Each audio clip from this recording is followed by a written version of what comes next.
আমি সুযোগ ওয়াজের জয় বলছি। বাংলাদেশে এখন একটি বিশৃঙ্খল পরিস্থিতি চলছে। সারা দেশে আমাদের ভাঙচুর হচ্ছে, লুটপাট হচ্ছে, আমাদের শহরের বাইরে আমাদের নেতাকর্মী, আমাদের আওয়ামী লীগের নেতাকর্মীদের উপর হামলা চলছে, অনেকে হত্যা করা হয়েছে।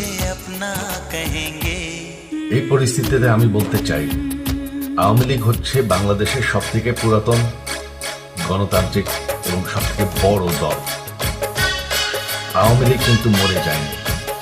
আওয়ামী লীগ এই দেশকে, বাংলাদেশকে স্বাধীন করেছে। আওয়ামী লীগকে শেষ করা সম্ভব না।